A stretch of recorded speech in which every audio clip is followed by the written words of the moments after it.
Assalamualaikum, perkenalkan nama saya Gina Salma Saputri Jamika dari Prodi Pendidikan Bahasa dan Sastra Indonesia.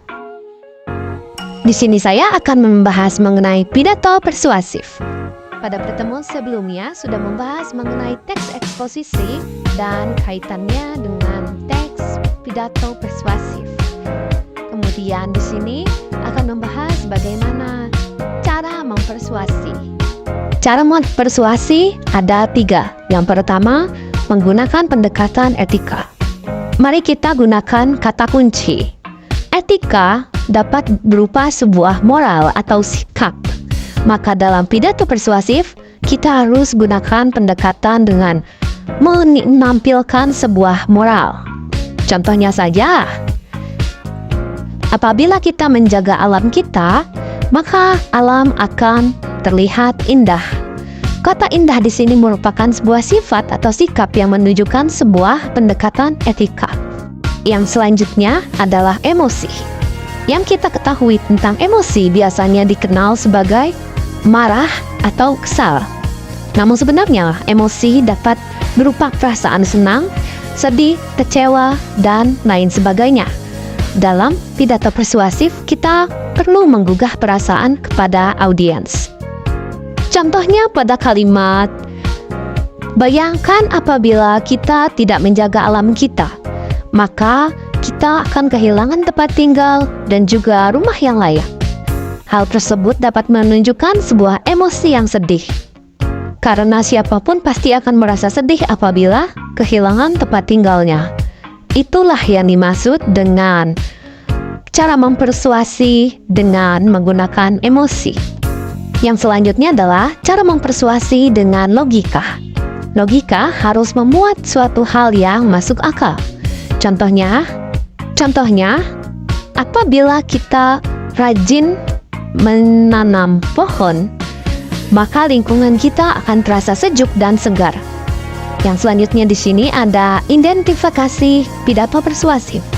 Yang pertama ada pembukaan.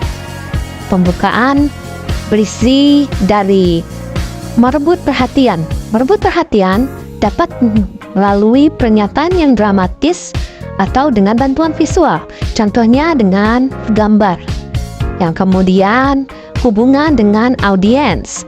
Kita harus menunjukkan bahwa kita dan audiens itu relate tentang pembahasan yang akan dibahas. Contohnya mengenai kebakaran hutan. Tunjukkan kepada audiens kalau kebakaran hutan sangat mengganggu alam kita.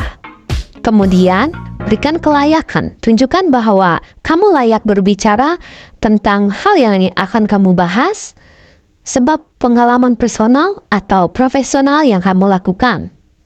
Kemudian, yang selanjutnya, berikan tujuan. Tujuan dan harapan setelah pidato selesai. Hal ini penting dilakukan agar pidato berjalan dengan lancar. Yang selanjutnya ada peta jalan. Katakan kepada audiens pokok-pokok pikiran, hal-hal yang penting yang terdapat di dalam pidato. Kemudian selanjutnya isi. Sebelumnya kita sudah membahas mengenai cara mempersuasi. Poin-poin tersebut, poin etika, poin emosi, dan juga logika harus dimasukkan ke dalam poin-poin isi. Sehingga pidato yang akan kamu sampaikan akan terasa lebih nyata dan audiens akan lebih mempercayai hal-hal yang akan kamu sampaikan.